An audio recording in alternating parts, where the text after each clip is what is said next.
চলে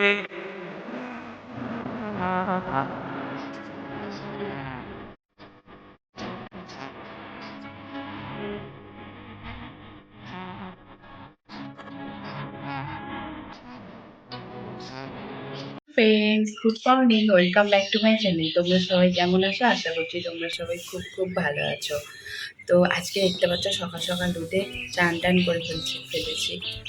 তো এখন কটা বাজছে বলো তো? এখন বাজছে সকাল 6টা। তো এত সকাল সকাল উঠে চান করি না, আর একটু পরে করি। তো আজকে উঠেছি, আজকে কলকাতা যাব বলে। তো বাবানকে রেখে যাব, আমি আর ও যাব। তার জন্য একটু সকাল সকাল করে যাব। তো কেন যাচ্ছি বলো তো?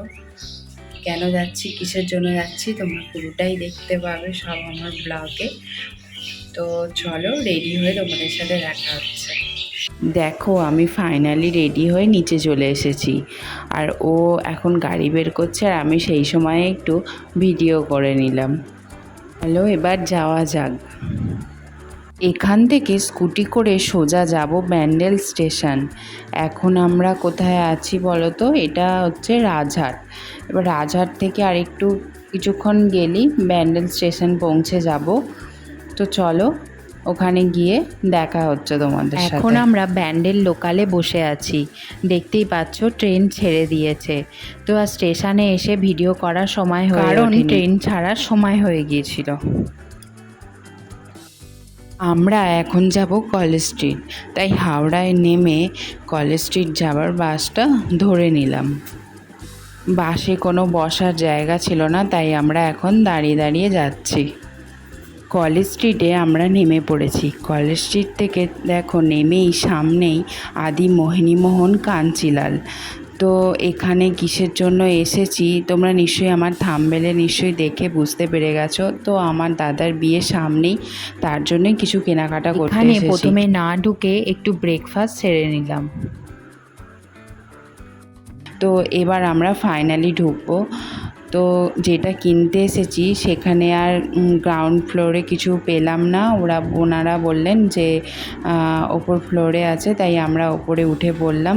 তো চলো এবার তোমাদের দেখাই আমি কি কেনাকাটা। চলো ভিডিওটা কন্টিনিউ করতে থাকো। দাদা রিসেপশানে কি লেহেঙ্গা পরবো, তো সেটাই এখানে দেখছি। দেখো এর মধ্যে থেকে তোমাদের যদি কোনোটা পছন্দ হয় বলতে পারো।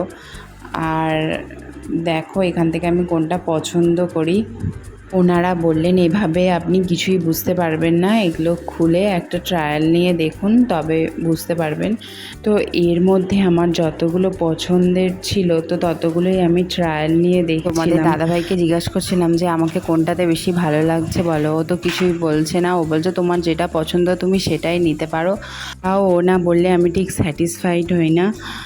আর হ্যাঁ, তোমরা কিন্তু অবশ্যই কমেন্ট করে বলো আমাকে কোন কালারটাই বেশি ভালো লাগছিল। লেহেঙ্গা নেবার পর এবার চলে এলাম আমরা শাড়ির কাউন্টারে। তো এখান থেকে একটা ওই বেনারসি টাইপের একটা শাড়ি নেব। এটা পরবো বিয়ের দিন। এনাদের কাছে এত স্টক আছে যে সব কটা শাড়ি দেখেই পছন্দ হয়ে গিয়েছিল। কোনটা নেব আমি কনফিউশন হয়ে গেছিলাম। ওকে বারবার বলছি দেখো কোনটা নেব, ও বলছে তোমার যেটা পছন্দ, তো একটাই কথা বলে তোমার যেটা পছন্দ তুমি সেটা নাও। তো ওনারা বললেন একটা শাড়ি পছন্দ করলাম, তো সেটা ওনারা আমাকে পরিয়ে দেখাচ্ছিলেন যে দেখুন আপনি, আপনাকে কেমন লাগে দেখতে। তো দেখো এটা আমার শাড়ি চুজ করে নিয়ে চটপট করে বাইরে বেরিয়ে পড়লাম। এবার আমরা যাব বড়বাজার পোস্তা। ওর কিছু দোকানের কেনাকাটা আছে, তো সেখানেই যাব, তাই ও গাড়ির সাথে কথা বলছে। পোস্তার কাজ মিটিয়ে আমরা এবার হেঁটে চললাম বড়বাজারের দিকে। তো হেঁটে যেতে যেতে এত তেষ্টা পেয়ে গিয়েছিল কি বলবো। আর সেদিন প্রচণ্ড গরম ছিল, ও খুব কষ্ট হয়েছিল সেদিন। তাই আখের রস দেখতে পেয়ে আমরা দাঁড়িয়ে পড়লাম, আর একটু ঠান্ডা আখের রস আমরা দুজনে খেয়ে নিলাম।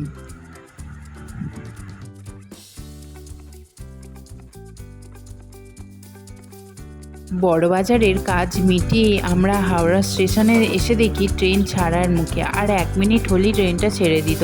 তাই আর সকালের মতো এখানেও তাই হয়েছে, ভিডিও করার আর সময় পাইনি, তাই একদম ট্রেনে বসেই ভিডিও করছি। সেদিন সত্যিই খুব গরম ছিল।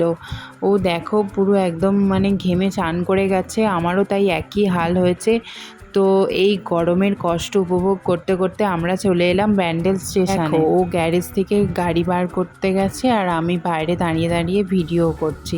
দেখো এই গ্যারেজের সামনে কি সুন্দর কাগজ ফুলের গাছ, কি দারুণ ফুল হয়েছে বাড়ির সামনেটা, খুব ভালো লাগছে তাই না? এবার আমরা যাব ব্যান্ডেলের টেন্টসে। ওখানে দাদা আর মা বাপির জন্য কিছু কেনাকাটা করতে যাব। দাদাকে আর কিছুদিন পর আইবুড়ো ভাত দেবো আর সামনে ষষ্ঠীও এসে গেছে, তো মা বাপির জন্য কিছু কেনাকাটা করব, তো তার জন্যই এখানে চলে এলাম।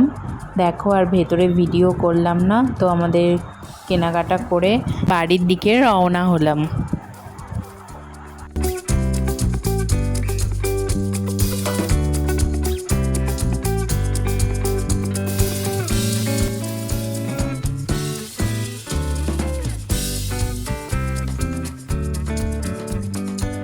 এখান থেকে আমরা সোজা পান্ডুয়া চলে যাব।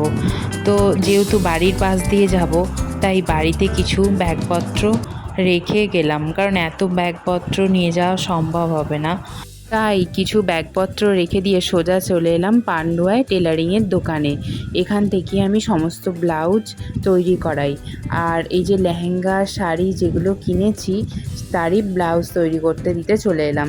এই দেখো এই লেহেঙ্গাটা আমি নিয়েছি, কেমন হয়েছে তোমরা প্লিজ কমেন্টে জানিও। আর শাড়িটা খুলতে ভুলে গেছিলাম।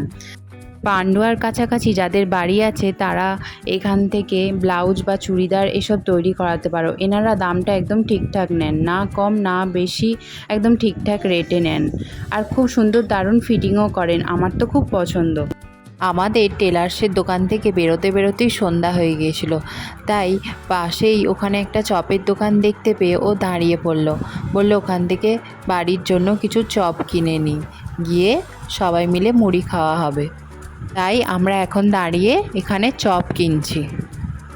কদিন ধরে আইসক্রিম খাবো বায়না করছিল, তো ওকে তো সবসময় আইসক্রিম খেতে দিই না, তো আজকে যখন বলছে বেরিয়েছি অনেকক্ষণ দেখিনি, মনটাও খারাপ হয়ে থাকবে, তাই কিছু আইসক্রিম নিয়ে নিই। আইসক্রিম কেনা হয়ে গেছে, এবার আমরা বাড়ি যাব। আমরা আধ ঘন্টা হলো বাড়ি চলে এসেছি।